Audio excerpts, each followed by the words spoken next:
Hello, my name is Dr. Michelle Miedenberg, and today's topic is going to be on, parenting and families.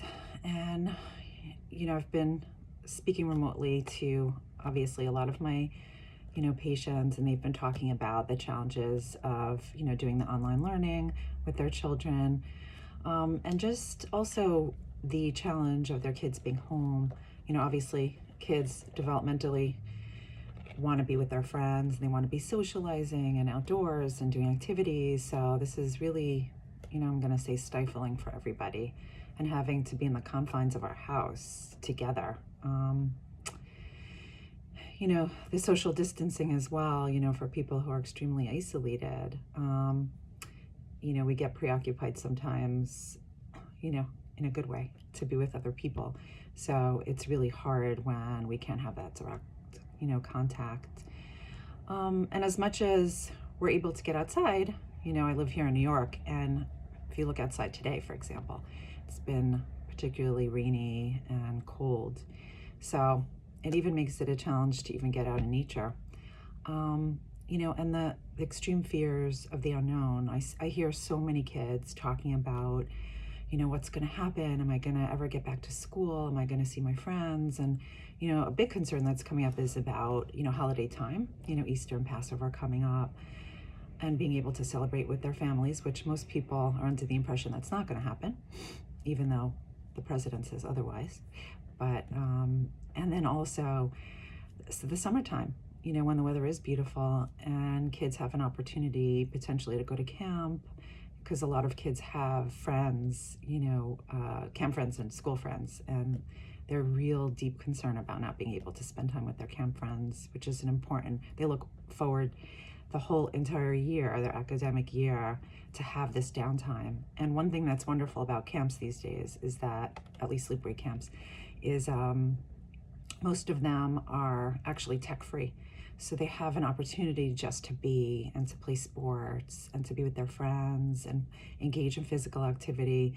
And the thought of that not happening is very, very daunting, which, the thought that my children can't experience that is daunting to me as a parent as well, which I'm sure it is for all of you parents out there. So just the overall uncertainty is extremely, extremely trying for all of us. And I really wanted to talk about, one is, what can we get out of this that's actually positive? What could we convey to our kids? And then doing a guided meditation to give you all some inspiration, on just really, really, really, plummeting through this as best as we can. And like I said, all we know is the present moment. We don't know what's going to happen in 5 minutes from now. We don't know what's going to happen in an hour from now. We really have to just be here, present with each other. So this is really Grace for the Mill to really teach our children the importance of empathy and compassion. It's such a great example of it. We're thinking about others. We're putting ourselves in other people's shoes, thinking about what it would be like if, we were immunocompromised, if we were, aged, etc. And some of us are actually in that position.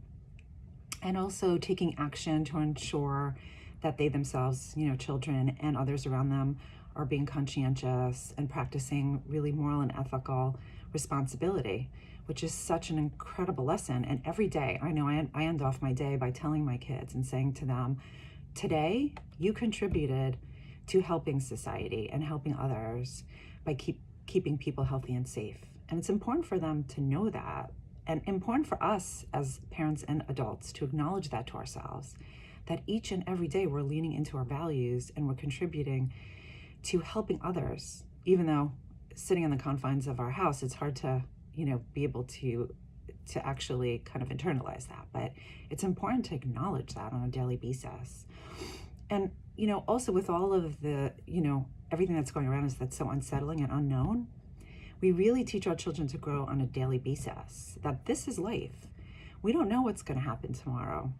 And although it's difficult and challenging, and it comes with sometimes very negative feelings, which of course we want to give them space for, that we have to be ready for whatever comes our way in life, and that we can persevere and we can experience growth through the process. And that even though life is full of adversity and challenges, that we can be ready. And we can work on it. We could work on our confidence and our resilience and our personal strength every single day. And you really want to also talk, to kids, and also, like I said, adults as well, about expressing feelings, not necessarily acting out on it, that it's okay. Give space for, sad feelings and disappointed feelings and frustrated feelings, which is very, very typical. All of us are sitting in that. We're brewing in that right now. But it's okay to express it rather than act it out. A lot of parents are complaining to me that their children, particularly college age, and are extremely frustrated and unsettled and irritable. So that's happening. That's happening right here and now. And lastly, what we could really be grateful through, through this process, and appreciation for our freedom. The fact that on a daily basis, typically we could come and go as we please. We don't even think twice about it. But now we're really challenged to think about our freedom, and valuing the life and well-being of others. I bring up my grandmother a lot, but I think about her constantly. And even just talking about it, it brings tears to my eyes because I want so much to see her and I feel sad that I can't. Tears to my eyes, like I said. And that, we could work as a community, which we are, to support one another and to unite. And this could make us collectively stronger. And we are working on that. We are doing that together. We are all in our homes together. We're united in this adversity. And that, each of us individually, like we form a greater whole by being with each other and supporting each other through this. And to never, ever take these basic rights for granted, that these are intrinsic rights and values that we have that are forever ours. And we could take these life lessons with us, in our journey. So on that note, I'm going to do a guided meditation, and it's around, again, really thinking about our adversity right now and doing whatever we need to really get through it, and to just kind of be in the moment with it, and instead of pushing away our feelings, to let them be and to allow that space for them. So if you could, again, straight posture, and make yourself comfortable. And if you feel comfortable enough, please close your eyes and sit all the way back in your seat.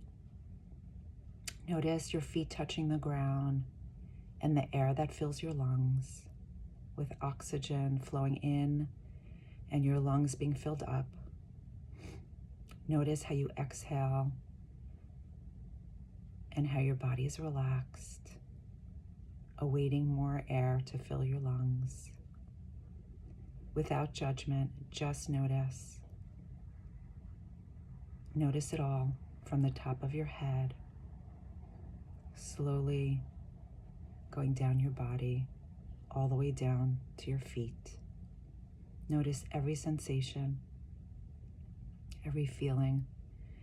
Notice if there's numbness or tingling or any other sensation that may come up.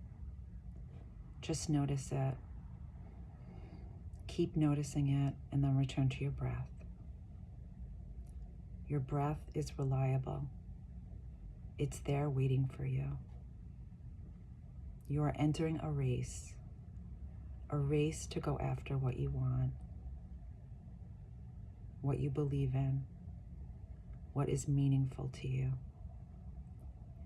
and what it is that you stand for.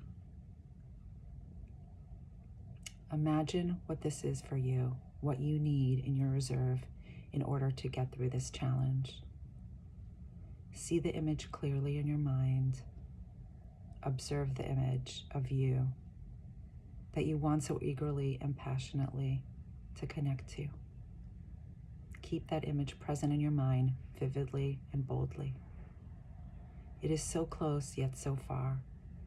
You want to get rid of barriers, the blockades. You want free access to what you want and to your vibrant image.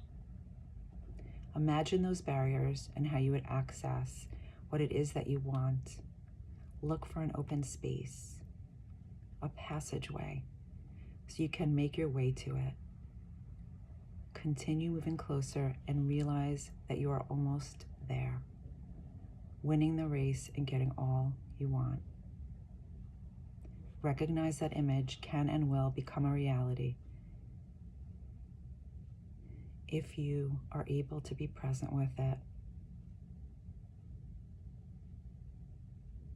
Forge ahead and fight for what you want, need, and deserve. The finish line is near. It is yours if you grab for it, reach for it, and go for it. Thank yourself for having the patience and the energy to make room for it and to allow space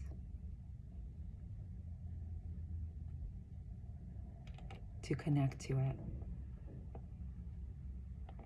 You labor for it, and with all of your will and might, you manage to reach it. It is yours. You have access to it, no barriers, no barricades, and no roadblocks. It is all yours. You won the race. You crossed the finish line. You have what you wanted. You have what is meaningful to you. It is no longer an image, it is a reality. You personally made it happen with your own strength and effort. You're incredible. You're out there putting time and effort into securing the safety and health of others. Say to yourself, my personal strength made it happen. I am resilient. I am persevering. I am incredible. Congratulate yourself for your willingness and openness towards your journey. You have strength. You have resilience. You have the reserves to get through this, and we will get through it together. When I count to 3, and when you're ready, you could open your eyes. 1, 2, and 3. Thank you again for joining me. Again, please, for you and your families, stay safe and healthy. Bye.